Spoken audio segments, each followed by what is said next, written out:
Shalom les amis, c'est marqué dans notre paracha qu'ils firent l'arche en bois de chittim et qu'ils la recouvrirent d'or à l'extérieur et à l'intérieur. Qu'est-ce que ça nous apprend?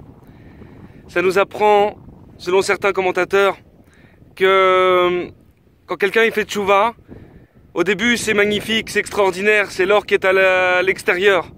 Et puis ensuite il y a le bois de chittim, c'est les difficultés. Parce qu'une fois qu'on a fait tchouva et que la lumière elle est venue, alors l'homme il doit travailler. Et pour ça, il va recevoir des difficultés, des épreuves.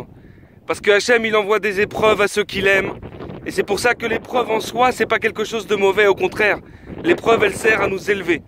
Et c'est pour ça aussi que quand l'épreuve, elle vient, il faut se réjouir.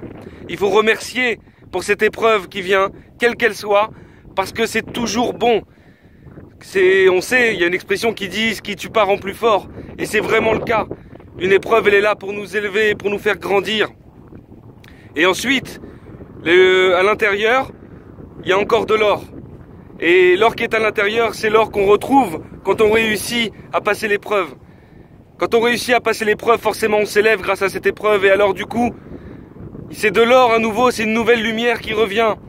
Et on ressent véritablement la Torah, les mitzvot, comme une lumière extraordinaire qui nous éclaire et qui nous fait avancer et qui nous rend heureux véritablement.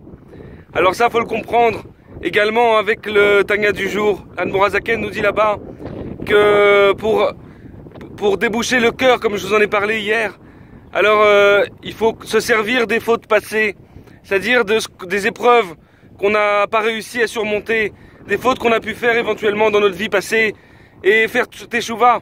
Teshuva, c'est pas seulement une fois, teshuva, c'est toute sa vie. Tout le monde fait teshuva et tout le monde doit faire teshuva toute sa vie. Rabbi Nachman nous dit qu'il faut faire tchouva à la tchouva, c'est-à-dire tchouva sur sa tchouva, tchouva sur les compréhensions qu'on a eues, et parce que la vie d'un juif c'est de s'élever constamment. Et le fait de s'élever maintenant, ça nous fera faire tchouva sur les anciennes compréhensions, sur ce qu'on avait mal interprété avant. Et ça c'est tout le long d'une vie. Un homme maintenant, un vrai juif, toute sa vie il va se remettre en question, toute sa vie il va chercher à servir Hachem, toute sa vie il va obtenir la Emouna, il va remercier. Il va obtenir différents niveaux dans la Emouna. Et c'est infini puisque Hachem, bien évidemment, il est infini. Voilà les amis. Ça c'est la ligne de conduite à tenir. Et les efforts à faire de façon à être vraiment inspiré. Et à obtenir véritablement la fameuse inspiration. C'est-à-dire la lumière et passer sur la bonne fréquence comme je vous ai dit souvent. Bonne journée, à bientôt.